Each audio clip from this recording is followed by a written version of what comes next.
এখন আমাদের যে চলমান সমস্যা, সেই সমস্যাটার একটা সম্মানজনক সমাধান আসুক, তারপরে আমরা সবাই মিলে এটা নিয়ে লেখালেখি করব। যার যার জায়গা থেকে মুভমেন্ট থাকলে সেটা নিয়ে আমরা কথা বলবো। আমরা স্বরাষ্ট্র মন্ত্রণালয়, এর সঙ্গে জড়িত তথ্য মন্ত্রণালয় এবং বাণিজ্য মন্ত্রণালয়, দুটি মন্ত্রণালয়ে স্মারকলিপি দিব। আমরা সর্বোচ্চ চেষ্টা করব, কারণ এর আগেও এই ঘটনা বারবার এখানে ঘটেছে, সাংবাদিকরা আহত হয়েছে, কিন্তু সেগুলো আমরা নিজেরাই শেষ করে ফেলেছিলাম, কারণ একটা ঘটনা ছিল। কালকে যেটা হয়েছে, এই ধরনের ঘটনা ধরেন যে রণক্ষেত্র বাংলাদেশে সাংবাদিকদের ক্ষেত্রে কখনো ঘটে নাই। তো সেইটার বিষয়ে আসলে আমরা পরে কথা বলবো। তবে আমাদের যে আন্দোলন কর্মসূচি, যদি 24 ঘন্টা পার হওয়ার পরেও ওনারা আমাদের যে ফিডব্যাক দেওয়ার কথা ছিল, এখনো রুগী দেখতে যাননি, আমাদের সঙ্গে কথা বলেননি, বিকালে বসার কথা অলরেডি 3টা-4টা বাজে বসেননি, তো কখন বসবেন সেটা আমরা জানি না। আমরা বরং এসে দেখছি যে প্রচুর পুলিশ এফডিসিতে, এবং ওনারা দুপুরবেলায় নতুন নতুন পাঞ্জাবি পরে এসে তারা বুঝ করছেন। আমাদের ভাইয়েরা রক্তাক্ত হাসপাতালে ভর্তি হয়ে আছেন আর তারা এখানে খাবার খাচ্ছেন। এইটা অত্যন্ত দৃষ্টিকটু একটা বিষয়। তো এই 24 ঘন্টা পার হলে আমরা যে কর্মসূচি দিব, সেখানেও আমরা কেপিআইভুক্ত এলাকায় সমিতি থাকবে কি থাকবে না সেটা নিয়ে একটা আলোচনা থাকবে। আমার যেটা মনে হয় কি, কালকে যেসব সাংবাদিকদের ক্ষতি হয়েছে এবং যে সাংবাদিকদের যে যন্ত্রপাতিগুলো নষ্ট হয়েছে, আমার মনে হয় সব শিল্পী সমিতির এসব দায়িত্ব নেওয়া উচিত। এবং আমরা যদি তারা না নেয়, আমরা তাদেরকে বাধ্য করা উচিত। আমরা যারা সাংবাদিকতা করি তাদেরকে সবাই এক হয়ে, কে কোন ইয়েতে আছে গ্রুপি বা গ্রুপ করে, এটা না দেখে সবাই মনে হয় সবাই এক হয়ে এর প্রতিবাদ করা দরকার, এবং এ ব্যাপারে জোরদার একটা পদক্ষেপ নেওয়া উচিত।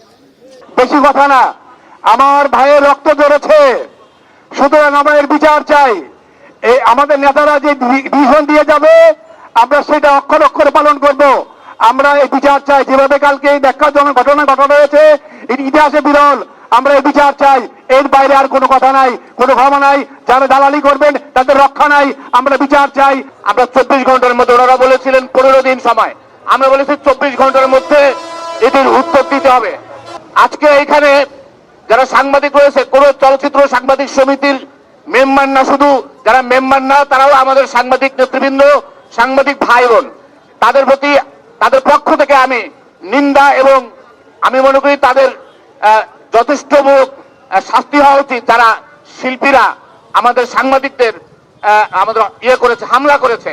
আজকে আমাদের এই সাংবাদিক সমাজের উপরে গতকালকে আমাদের প্রিয় সহকর্মীদের উপর যে হামলা হয়েছে, সেই হামলার প্রতিবাদে আজকের যে সমাবেশ, এই সমাবেশের মাধ্যমে আমরা প্রমাণ করতে সক্ষম হয়েছি সাংবাদিক সমাজ তাদের দাবি আদায়ের ব্যাপারে ঐক্যবদ্ধ। প্রিয় সমাজ, বক্তব্য দীর্ঘায়িত করব না, শুধু বলতে চাই, গতকালকে আমাদের যে সমস্ত সহকর্মীদের উপরে এই চলচ্চিত্র সমিতির নেতৃত্বে হামলা হয়েছে, যারা হামলা করেছে তাদেরকে অনতিবিলম্বে চলচ্চিত্র সমিতি থেকে বহিষ্কার করা হোক। বাংলাদেশ চলচ্চিত্র ইতিহাসের একটি অংশ, ঐতিহ্যের একটি অংশ। আর সেই চলচ্চিত্র শিল্পী সমিতি যেটি আছেন, সেটিও ইতিহাস এবং ঐতিহ্যের ধারক হয়ে আছে।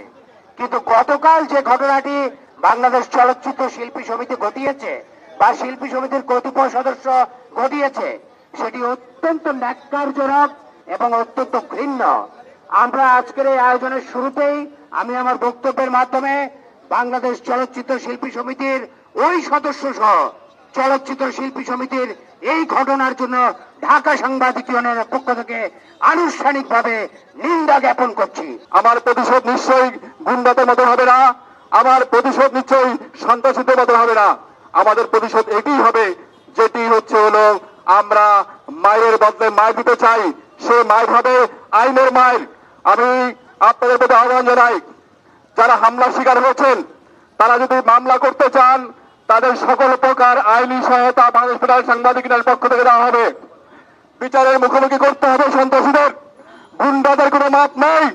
প্রতিবাদ করে, সময়সীমা দিয়ে, শোক জানিয়ে, বিবৃতি দিয়ে এই সমস্যার সমাধান হবে না। বিচার হতে হবে। বিচার দেখতে চাই সন্ত্রাসীদের, বিচার দেখতে চাই গুন্ডাদের। সেই সাথে আমি আর একটা জিনিস দেখতে চাই, পুলিশ প্রশাসনের ভূমিকা। এই রঙিন দুনিয়ারে নায়ক নায়িকাদের নিয়ে নাচবেন, না সাংবাদিকদের পক্ষে থাকবেন, সন্ত্রাসীদের পক্ষে থাকবেন, না গণমানুষের পক্ষে থাকবেন, গুন্ডাদের পক্ষে থাকবেন, না গণমানুষের সাথে থাকবেন, সেই প্রশ্নের জবাব পেতে চাই আমি। গতকাল দেখেছি পুলিশ কর্মকর্তারা এখানে এসেছেন, কিন্তু কোনো ব্যবস্থা অদ্যাবধি এখন পর্যন্ত, আজকে প্রায় 24 ঘন্টা পর্যন্ত কোনো ব্যবস্থা তাদের পক্ষ থেকে নেওয়া হয়নি। এখন পর্যন্ত একজনও কি গ্রেপ্তার হয়েছেন, কেউ আটক হয়েছেন, কাউকে জিজ্ঞাসাবাদ করা হয়েছে? হয়নি। আমরা মনে করি প্রশাসনের কর্মকর্তাদের ভূমিকা এখানে প্রশ্নবিদ্ধ। তারা রঙিন দুনিয়ায় ডুবে থাকতে চান নাকি মানুষের সাথে থাকতে চান, সেই প্রশ্নের জবাব পেতে হচ্ছে।